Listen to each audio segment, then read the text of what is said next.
বজ্রপাত গ্রামের ভাষায় বলা হয় ঠাডা। এটি মহান আল্লাহ তাআলার মহাশক্তির এক ছোট নিদর্শন। যার উপর বজ্রপাত হয় তার মৃত্যু একেবারেই নিশ্চিত। এ ব্যাপারে আল্লাহ রাব্বুল আলামিন সূরাতুর রা'দের 13 নম্বর আয়াতে উল্লেখ করেন, ওয়ায়ুসাব্বিহুর রা'দু বিহামদিহি ওয়াল মালাইকাতু মিন খিফাতিহি, আর তার প্রশংসা পাঠ করে বজ্র এবং সব ফেরেশতা সব হয়ে। তিনি বজ্রপাত করেন অতঃপর যাকে ইচ্ছা তাকে তা দ্বারা আঘাত করেন।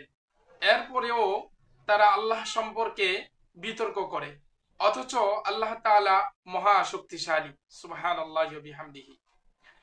বজ্রপাত, বজ্রধ্বনি এবং ঝড় তুফানের সময় নবী করিম সাল্লাল্লাহু আলাইহি ওয়াসাল্লাম কিছু নির্দিষ্ট দোয়া পড়তেন, যেগুলি আমাদের জন্য সুন্নত ও নিরাপত্তার উৎস ও উপায় হবে।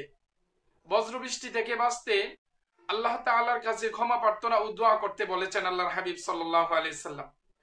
যেমন এক হাদিসে এসেছে, আল্লাহ রাসূল সাল্লাল্লাহু আলাইহি ওয়াসাল্লাম বজ্রের শব্দ শুনতেন অথবা বিদ্যুৎ চমক দেখতেন, তখন তিনি সঙ্গে সঙ্গে বলতেন, আল্লাহুম্মা লা তাকতুলনা বিগদাবিক ওয়া লা তুহলিকনা বিআযাবিক ওয়া আফিনা ক্বাবলা যালিক। হে আল্লাহ, তোমার রাগের বশবর্তী হয়ে আমাদের মেরে ফেলি না, আর তোমার আযাব দিয়ে আমাদেরকে ধ্বংস করো না, বরং এর আগেই আমাদের ক্ষমা ও নিরাপত্তার চাদরে ঢেকে নিও। অন্য এক হাদিসে এসেছে, আল্লাহ রাসূল সাল্লাল্লাহু আলাইহি ওয়াসাল্লাম জোড়ো হাওয়া এবং জ্বর এলে বলতেন, আল্লাহুম্মা ইন্নী আসআলুকা খায়রাহা ওয়া আউযু বিকা মিন শাররিহা। হে আল্লাহ, আমি আপনার কাছে এর কল্যাণ কামনা করছি এবং এর অনিষ্ট হতে আপনার কাছে প্রার্থনা করছি।